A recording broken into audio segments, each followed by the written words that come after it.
Hit TV YouTube channels లో మీ వ్యాపార ప్రకటనలకు మరియు ప్రమోషనల్ ఇంటర్వ్యూస్ కోసం వెంటనే సంప్రదించండి.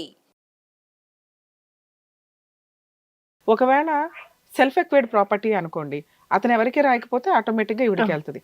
అలా అని 15 ఏళ్ళ కాపురం అయ్యింది కాబట్టి ఈవిడ మెయింటెనెన్స్ కేసు ఫైల్ చేస్తే ప్రాపర్టీని అటాచ్మెంట్ పెడతారు. అతను సంపాదిస్తున్నాడా సంపాదించట్లేదా అది కోర్టుకి చెప్పం.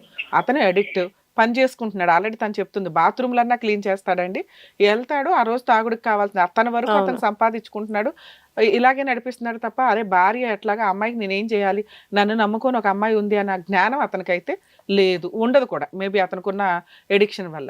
సో ఇప్పుడు ఈ ప్రాపర్టీ 3.5 acres అతనికి ఏదైతే వస్తాయో అసలు ఈవిడికి 1 acre ఇవ్వడం ఎందుకు, కేసులో స్టే పడేసి ఉంటే అతనికి ఏదైనా అయిందంటే తదనంతరం మొత్తం 3.5 acresకి ఈవిడే వానరు లీగల్ ప్రొసీడింగ్స్లో. అది వాళ్ళ అడ్వకేట్ వాడుతున్న ట్రిక్ ఇక్కడ.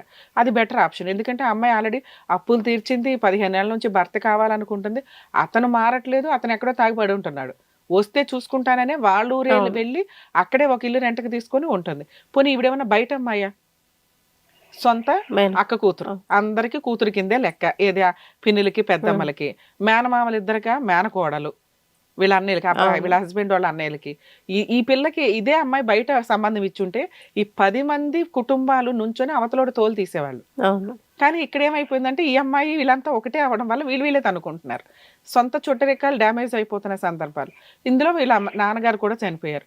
సో ఇప్పుడు ఆ ఆస్తి అంటూ లేకపోతే ఈవిడ జీవితం సున్నా అవుతుంది. ఓపుకున్నంత కాలం ఎప్పుడు సంపాదించగలదు తప్ప తర్వాత సంపాదించలేదు కదా. సో ఈ అమ్మాయి జీవితాన్ని ఒక భర్త డిసైడ్ చేసేసాడు.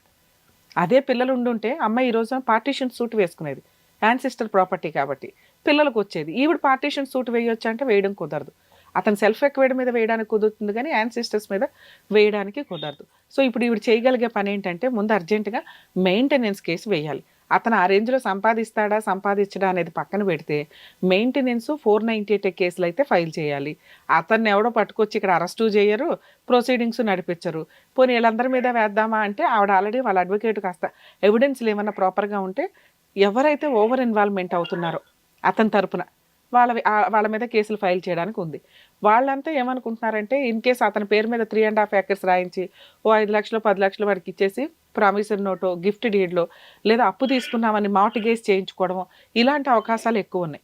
దీని మీద స్టిల్ ఇప్పటికీ కూడా ఇన్కమ్ ఏదైతే మీకు కౌలు ఇన్కమ్స్ వస్తాయో పంటకి సంబంధించి అది ఆల్రెడీ ఒక ఆవిడ ఎవరో ఒక అన్నలో ఎవరో రిలేటివ్సే తీసుకుంటున్నారు తప్ప అతనికి ఇవ్వట్ల. యాక్చువల్గా అవి తీసుకునే హక్కు ఈవిడకు ఉంటుంది. ఎందుకంటే ఈక్వల్ టు మెయింటెనెన్స్. భర్త పోషించినప్పుడు భర్తకి సంబంధించిన ప్రాపర్టీస్ దగ్గర నుంచి మెయింటెనెన్స్ క్లెయిమ్ చేసుకునే రైట్స్ ఆవిడకుంటాయి. అందుకని వాళ్ళ అడ్వకేటు ఆ కేసు ఫైల్ చేశాడు. ఇది ఇట్లా నడిపించడం బెటర్. ఇప్పటికిప్పుడు తేలిపోయే వ్యవహారం కాదు. ఆ 3.5 ఎకరాలు ఇవాళ కాకపోతే రేపైనా ఈవిడకి వస్తాయి. ఆయనకు వచ్చినాక ఈవిడకు 2 ఎకరాలు ఇస్తాడా, 1 ఎకరం కాదు ఈవిడ 2 ఎకరాలు అడగాలి రూల్ ప్రకారం. అలా అడిగితే వాళ్ళు ఏమైనా కొంత అమౌంట్కి యాక్సెప్ట్ చేయడానికి అంటే రమ్య గారు ఇప్పుడు ఆయన నేను ఈమెకు ఏమి ఇవ్వను నాకు అవసరం లేదు అందుకే కోర్టుకు వెళ్ళటం. ఓకే ఆయన ఏమి ఇవ్వననే చెప్తున్నాడు కాబట్టి అమ్మాయికి వేరే ఆప్షన్ లేకపోయింది.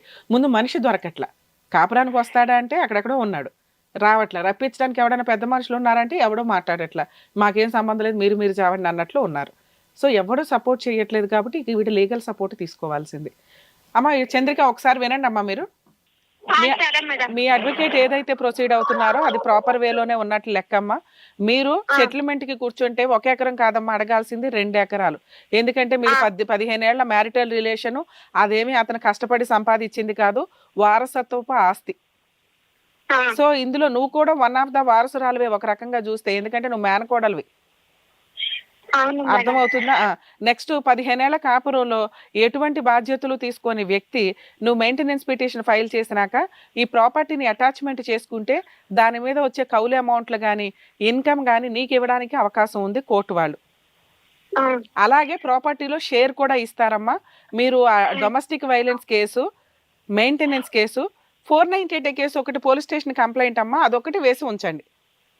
498 పోలీస్ స్టేషన్ లో వేసే కంప్లైంట్ అమ్మా అది. ఈ కేసు వేసి మీ ఎవరు ఉన్నారు కదా ఇంకా మేనమామలో పిన్నులు పెద్దమ్మలో ఎవరైతే ఓవర్ ఇన్వాల్వ్మెంట్ అవుతారో వాళ్ళందరి మీద ఒక కంప్లైంట్ రూపంలో ఇవ్వండి. చచ్చినట్టు వాళ్ళంతా పోలీస్ స్టేషన్కి వచ్చి కూర్చొని కౌన్సిలింగ్ లో పార్టిసిపేట్ చేసి ఆయనతో నీకేమైనా ఒక 2 ఎకరాలు నీకు రిజిస్ట్రేషన్, ఆయనకు 1.5 acre రిజిస్ట్రేషన్ చేయించడానికి అవకాశం ఉంది. వాళ్ళు చేయించలేదే అనుకో, నువ్వు ఎఫ్ఐఆర్ చేయించేసేయి, కేసు బుక్ చేయించే. పోలీస్ స్టేషన్లో కేసు బుక్ చేయించి ఇప్పుడు మీ లాయర్ గారు ఏదైతే చెప్తున్నారో ఆ వేలో నువ్వు ప్రొసీడ్ అవునానా, నీకు ఆ ప్రాపర్టీ ఎక్కడికి పోదు, ఆ ప్రాపర్టీ మీ ఆయన మీద రిజిస్ట్రేషన్ అవ్వనివ్వకుండా వేరే వాళ్ళకి అమ్మకుండా ఇంజెక్షన్ ఆర్డర్ ఏదైతే వేశారో అది కరెక్ట్, అది అలా ఉండని. అది ఎప్పటిదాకా ఉంటుందంటే నీకు మెయింటెనెన్స్ ఆర్డర్ అయ్యేదాకా ఉంటుంది. మెయింటెనెన్స్ ఆర్డర్ అయిన తర్వాత నీకు కోర్టు వాళ్ళు ఆ ప్రాపర్టీని అటాచ్ చేసి నీ పేరు మీదకి రిజిస్ట్రేషన్ చేయించడానికి అవకాశాలు ఉంటాయి. సరేనా? ఆల్ ది బెస్ట్ అమ్మా, జాగ్రత్త అమ్మా. Thanks madam. ఓకే అమ్మా. ఇంతే మేడం, ఇవిడికి ఏంటంటే లీగల్ ప్రొసీడింగ్స్లోకి వెళ్ళడం బెటర్ ఆప్షన్.